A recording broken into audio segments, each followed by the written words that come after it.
नमस्कार, आप देख रहे हैं मनी सेंट्रल और मैं हूं आपके साथ विशाल शर्मा। मोदी सरकार ने सरकारी कर्मचारियों को खुश करने के लिए 8वें वेतन आयोग के गठन की घोषणा तो कर दी, लेकिन कर्मचारी संगठन नाराज है। किस बात को लेकर है नाराजगी, इसी बात को आज के मनी सेंट्रल में डिकोड करने की कोशिश करेंगे। पूरी चर्चा में शामिल होने के लिए हमारे साथ मौजूद हैं हमारे सहयोगी और वरिष्ठ आर्थिक पत्रकार प्रवीण शर्मा। सर, आपका मनी सेंट्रल में बहुत स्वागत है। धन्यवाद विशाल। 8वें वेतन आयोग को लेकर सरकारी कर्मचारियों और पेंशन भोगियों में नाराजगी बढ़ रही है। क्यों हो रहा है ऐसा, जानने और समझने की कोशिश करें।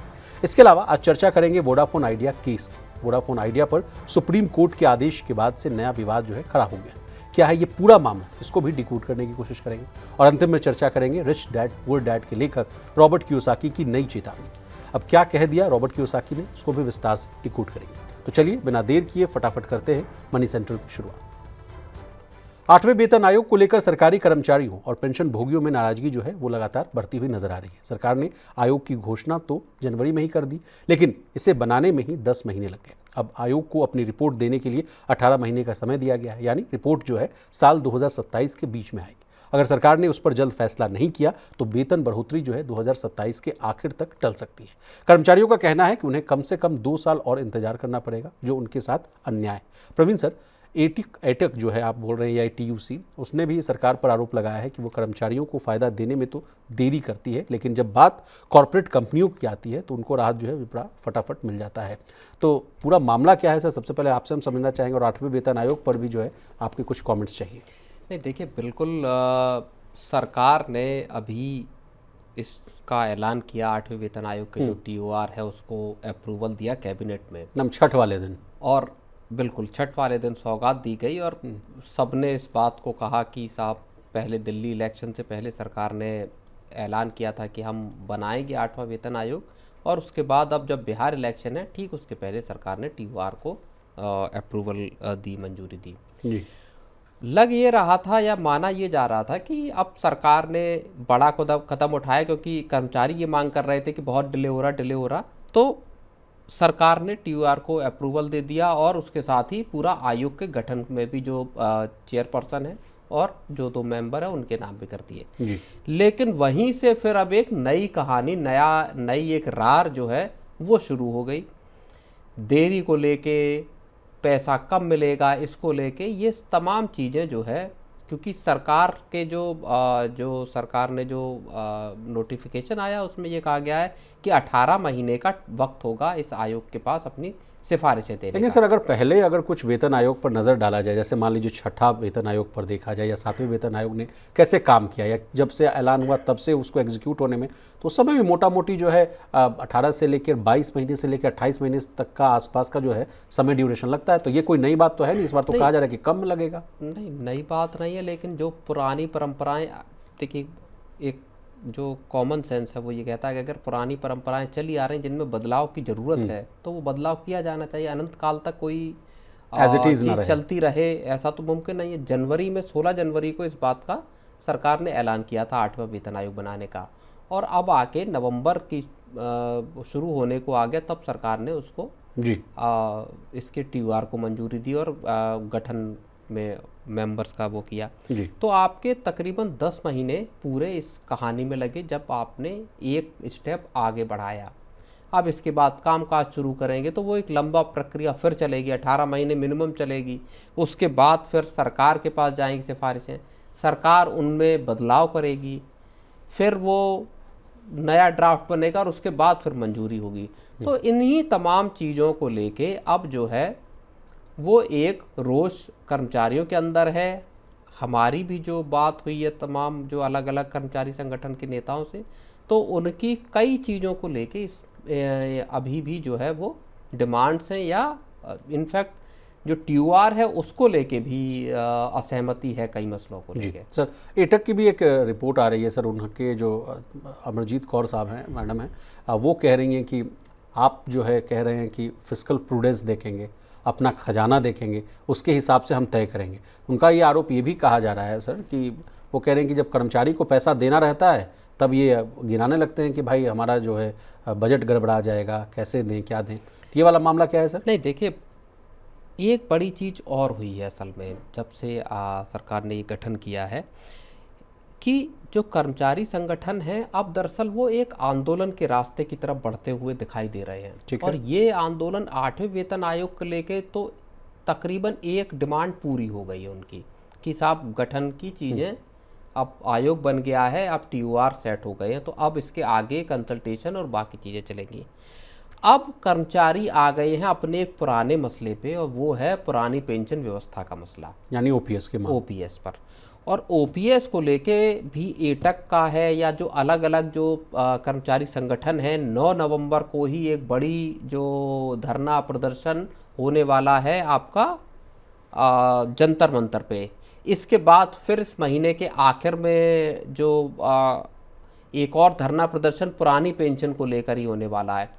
तो सरकार ने दरअसल अभी 8वें वेतन आयोग के गठन करके राहत की सांस ली भी नहीं थी, तब तक नई जो मुसीबत है एक तरह से सरकार के उस पर वो आ गई है जी।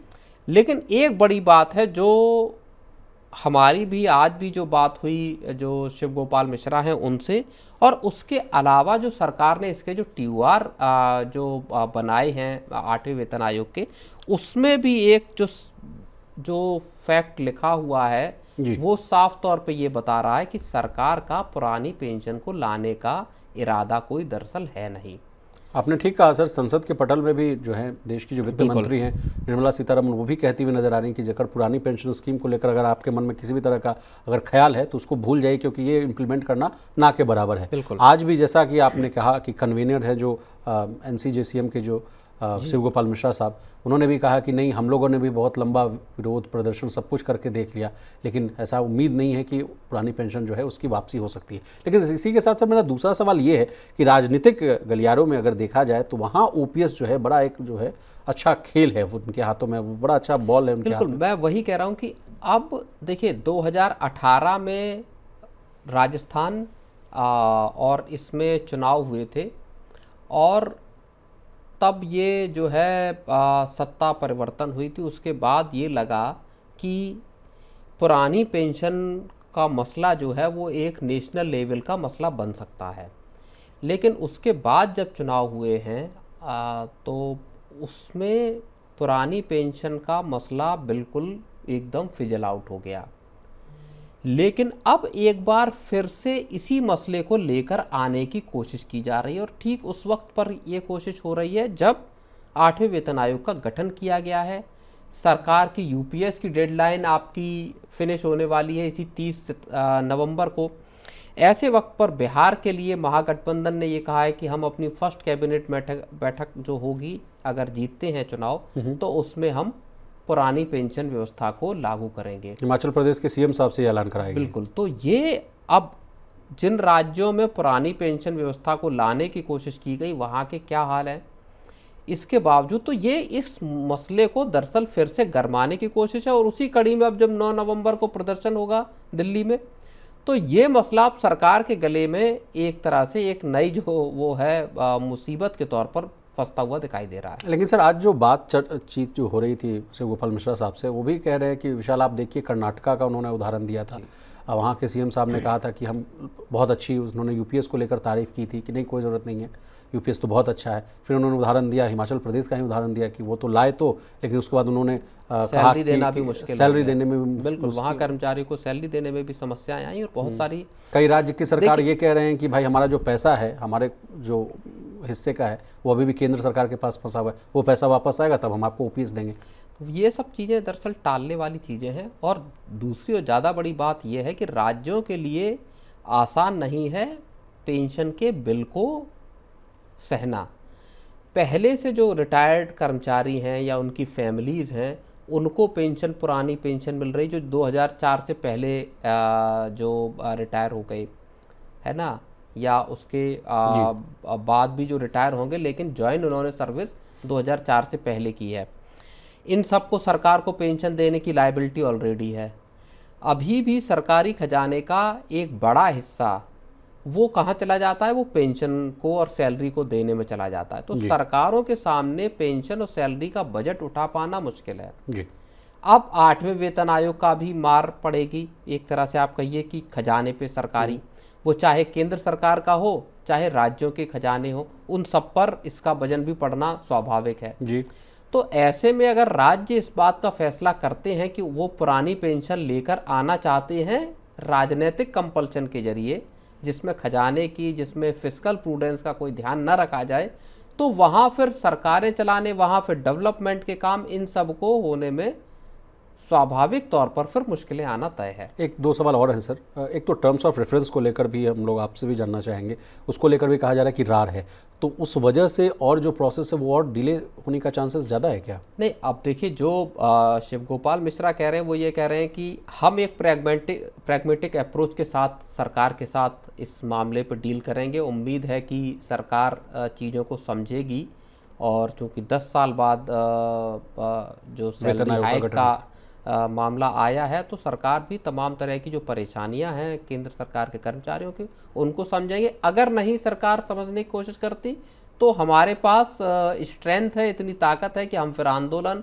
और बाकी जरियों से अपनी मांगों को मनवा पाएं, इतनी सामर्थ्य है। इस तरह का भी एक स्टेटमेंट दिया, बिल्कुल, तो वो देने की कोशिश की गई है। प्रवीण सर, लेकिन एक बहुत बड़ा जो ऐलान जो है आज जो मनी 9 पर शिव गोपाल मिश्रा ने किया, फिटमेंट फैक्टर को लेकर उन्होंने कहा कि 2.86 वाला जो है मामला, उससे नीचे 2.85 पर भी बात नहीं बनेगी, यानी हूबहू हमको 2.86 के आसपास से चाहिए तो चाहिए। तो ये तो बहुत बड़ी बात है सर। अगर ये होता है तो समझ लाइए कि अगर 20,000 के आसपास अगर आपका मिनिमम अगर बेसिक सैलरी है सर, तो मान लीजिए वो तो 60,000 के आसपास हो जाएगा सर। एक्जैक्टली, तो बड़ी सैलरी हाइक की तरफ सरकारी कर्मचारी देख रहे हैं, मांग कर रहे हैं कि कम से कम हमको इतना मिलना चाहिए।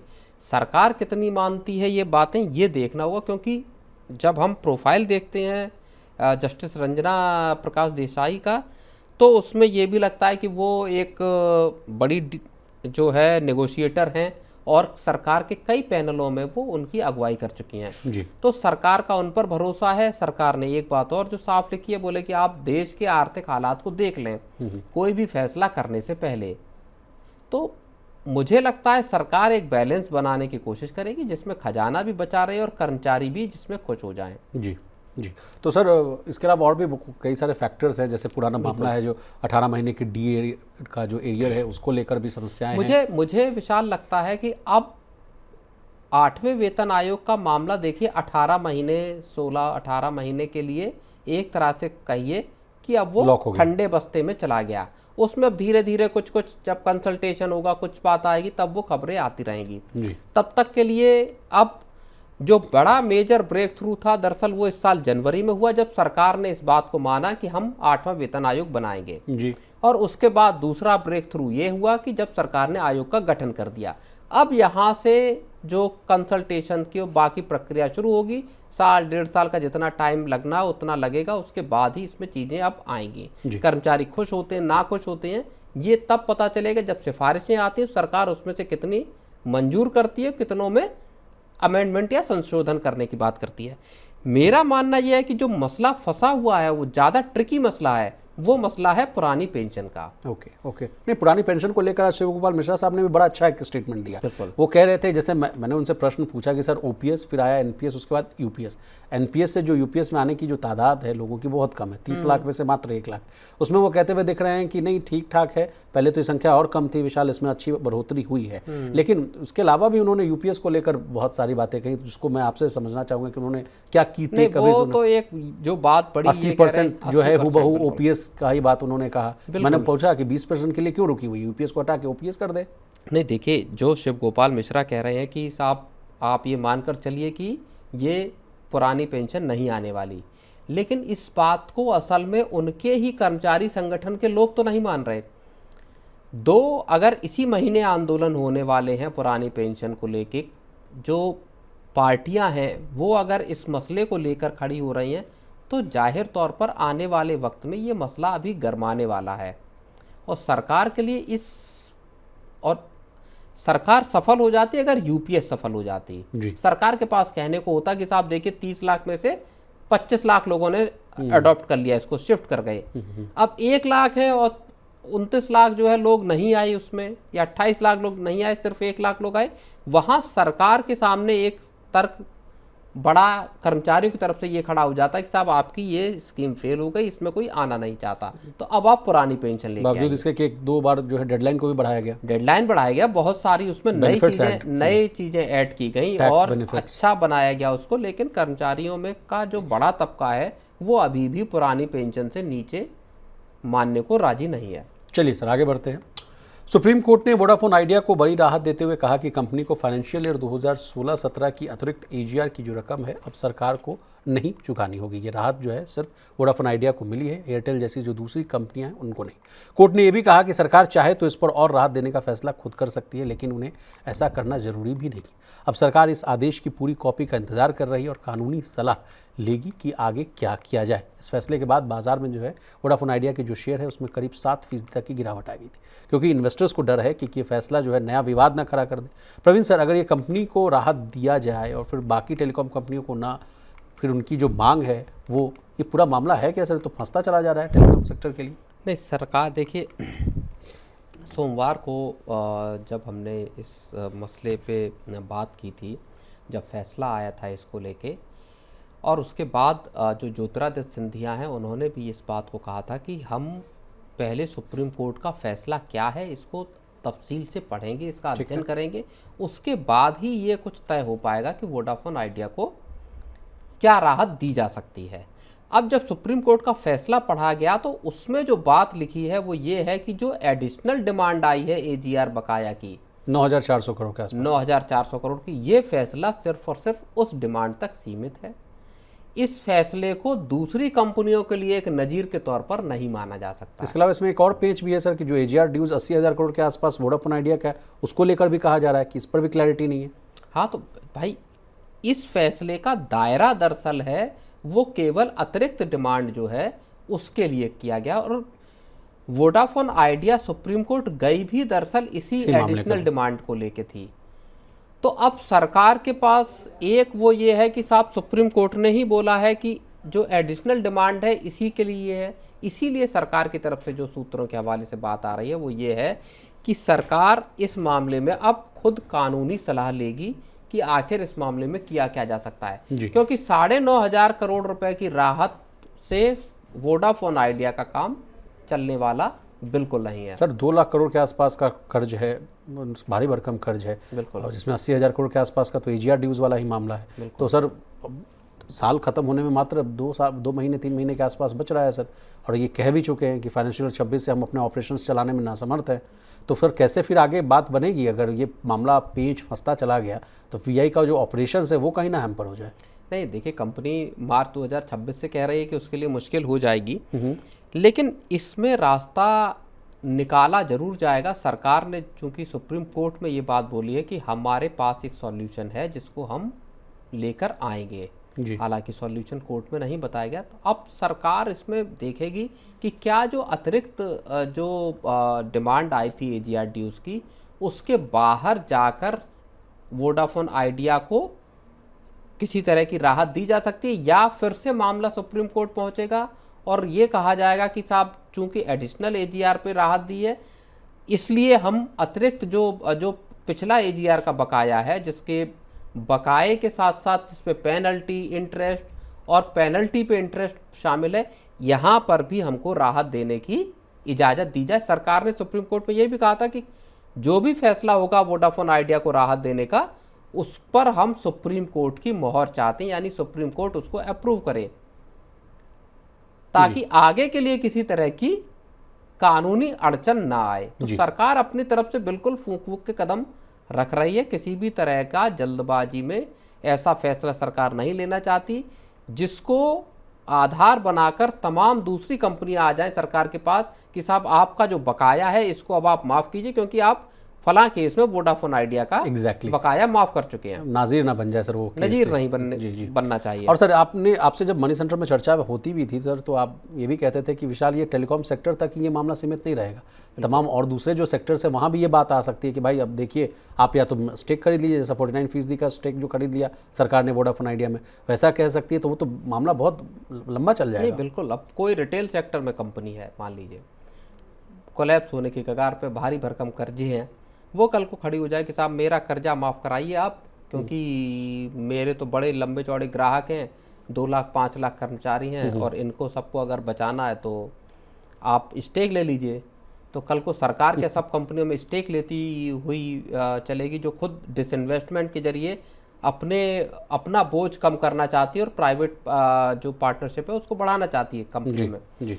तो ये इन्हीं सब जो कॉम्प्लेक्स मसले हैं, इनको सरकार असल में बहुत फूंक फूंक के इस पे कदम उठा रही है। वोडाफोन आइडिया को लेकर सर तमाम ब्रोकरेज हाउस की भी रिपोर्ट्स आ रही है, वो कहते हुए दिख रहे हैं कि हाई रिस्क, कुछ तो कह रहे हैं कि हाई रिस्क बाई है, कुछ उन्होंने कहा है कि 6 रुपये के आसपास का टारगेट भी दिया है, क्योंकि इन्वेस्टर्स फंसे हुए भी हैं। उसमें सिटी की एक रिपोर्ट जो आई है वो बहुत महत्वपूर्ण है, जिसमें ये कहा गया है कि अगर ये राहत मिलती है तो इसके 2 परिणाम हो सकते हैं। पहला, जो 25,000 करोड़ रुपए का जो केपेक्स प्लान है, उसके लिए कंपनी को बैंकों से लोन मिल सकता है। ठीक है। दूसरी बड़ी चीज उसमें यह कही गई है कि वोडाफोन आइडिया के लिए इक्विटी रेस करना आसान हो जाएगा। वोडाफोन आइडिया अब इस राहत के मिलने के बाद अपना इक्विटी रेस कर सकती, बढ़ा सकती है।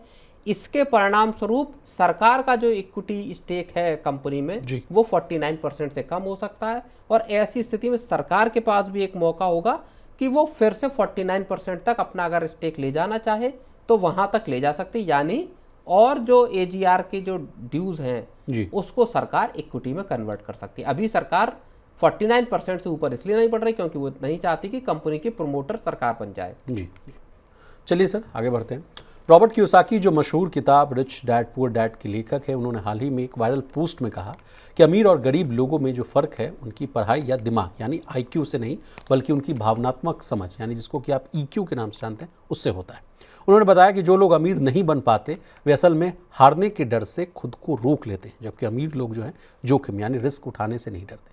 कियोसाकी ने उदाहरण देते हुए भी कहा कि उन्होंने कुछ साल पहले अपने दोस्त को अपना कॉइनबेस जो है अकाउंट दिखाया था, जिसमें तब बहुत कम पैसे थे, लेकिन अब उसमें लाखों डॉलर के जो है बिटकॉइंस हैं, और उन्हें उम्मीद है सर कि बिटकॉइन की कीमत जो है दोगुनी होकर करीब $2 लाख तक पहुंच सकती है। उन्होंने कहा कि जब सोना या चांदी सस्ता होता है तो वो डरने की बजाय और खरीदते हैं, क्योंकि असली इन्वेस्टर जो है मौके को पहचानता है। प्रवीण सर, हालांकि ये उनकी जो है निजी राय है, लेकिन मैं आपसे समझना चाहता हूँ कि ये पूरा मामला है क्या? ये तो अब पूरा ज्ञान देने लगे सर कि भाई बिटकॉइन जो है अब तो ऊपर चढ़ने लगेगा। नहीं, वो बार बार इसी बात को दोहरा रहे हैं। अच्छी बात ये है रॉबर्ट कियोसाकी के इन तमाम, आप जितनी भी उनकी पोस्ट को देखेंगे वो उनमें एक कंसिस्टेंसी नज़र आती है। वो लगातार, अगर हम आप साल, गोल्ड, सिल्वर, 2 साल से जब से आप उनकी पोस्ट को देखेंगे वो यही बात कर रहे हैं कि ना मार्केट्स, ना रियल एस्टेट, ना दूसरे कोई एसेट क्लास, आपको अगर पैसा बनाना है, आपको अगर अमीर बनना है तो आप सिल्वर में जाइए, गोल्ड में जाइए, और फिर क्रिप्टो में जाइए, बिटकॉइन में जाइए। तो उनका ये जो पूरा एक पैटर्न है वो लगातार बना हुआ है। लेकिन सर अगर हाल फिलहाल के अगर अभी आप समय को देखें तो अपने हाई से गोल्ड जो है 12,000-15,000 रुपये तक के आसपास सस्ता हो चुका था। बिल्कुल। और चांदी अगर देखा जाए तो अपने हाइक से अगर देखें सर तो 25 से 35,000 रुपये के आसपास जो है वो सस्ता हो गया था उस समय। बड़ा फिर वही इन्वेस्टर्स के बीच में हड़बड़ी मच गई, जिस फोमो के शिकार थे इन्वेस्टर कि फियर ऑफ मिसिंग आउट, लेते जाएंगे। धनतेरस तक भी देख रहा था मैं, तो लग रहा था कि अब तो रुकेगा ही नहीं। चांदी को लेकर कहा गया कि ये तो $100 के दिन ही 60-65 हज़ार करोड़ रुपए की गोल्ड सिल्वर की खरीदारी। सोचिए उनको कितना लॉस हुआ होगा बॉस। देखिए, लेकिन उस जब फेस्टिव उसमें आप लेते हैं तो फिर आप उसके लॉस और प्रॉफिट के लिए नहीं लेते, फिर आप ऑस्पिशियस डे होता है, शुभ मुहूर्त होता है, उसकी वजह से लेते हैं। लेकिन बड़ा मसला ये है कि क्या यहाँ से दाम और ऊपर जाएंगे या यहाँ से दाम और नीचे जाएंगे? क्या गोल्ड में और सिल्वर में एक ट्रैप है? जैसे लंबे वक्त तक गोल्ड और सिल्वर को लेके बुलिश रहे रुचिर शर्मा जो हैं, वो बिल्कुल एक अलग थ्योरी देते हैं। क्या कह रहे हैं सर? वो उनका कहना ये है कि अब तक जो पूरा का पूरा इतिहास से अगर आप उठाकर अब तक देख लीजिए तो गोल्ड हमेशा से एक हेज के तौर पे काम करता है रिस्कियर एसेट्स के अगेंस्ट में जी। जैसे शेयर मार्केट हो गया, शेयर मार्केट के हेज करने के लिए लोग गोल्ड में पैसा लगाते हैं। यानी शेयर मार्केट चढ़ेगा तो गोल्ड गिरेगा, गोल्ड चढ़ेगा तो शेयर मार्केट गिरेगा। हाँ, तो वहाँ आपको मार्केट बहुत ऊपर चढ़ रहा है, आपने हेज करने के लिए थोड़ा गोल्ड रख लिया कि अगर बाजार गिरा तो गोल्ड बचा लेगा। वो कह रहे हैं कि ये प्रोसेस अब ब्रेक होती हुई दिखाई दे रही है, जब मार्केट्स भी चढ़ रहे हैं, गोल्ड भी चढ़ रहा है, दोनों में रिटर्न आ रहे हैं, तो अब गोल्ड हेजिंग टूल के तौर पे काम नहीं कर रहा। दूसरी बात वो ये कहते हैं कि गोल्ड में जो चीज़ें दिखाई दे रही वो 1979 के में जैसी स्थितियां थी तकरीबन वैसा मामला है, या 1999 में मार्केट जैसा था जी।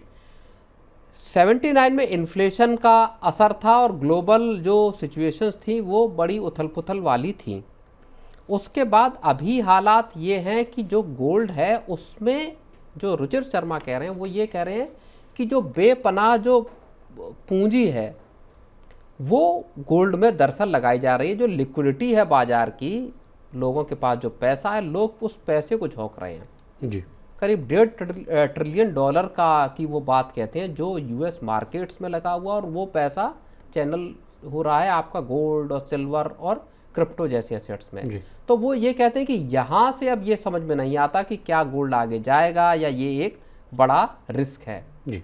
तो दो आपके पास विचारधाराएं यहाँ पे दिखाई देती हैं। एक आपकी रॉबर्ट कियोसाकी की है जो कहते हैं कि आप अभी नहीं खरीद रहे या आपके पास है और उसमें अगर लॉस दिख रहा है और फिर आप डर गए, तो जो ये डर है यही आपको अमीर नहीं बनने देता। वो अपने पिताजी के बारे में भी कहते हैं कि देखिए वो बहुत पढ़े लिखे थे लेकिन वो अमीर नहीं बन पाए क्योंकि उसमें EQ ज़्यादा था, IQ नहीं है। तमाम फैक्टर्स वो गिनाते रहते हैं सर। तो चलिए सर, आज के मनी सेंट्रल में बस इतना ही। आपका बहुत शुक्रिया, आपने कीमती समय निकाला, तमाम विषय को बहुत ही आसान भाषा में विस्तार से समझाने की कोशिश की। तो इसी तरह देश, दुनिया और बिजनेस जगत से जुड़ी तमाम ताज़ा तरीन खबरों के लिए बने रहिए हमारे साथ और देखते रहिए मन नहीं।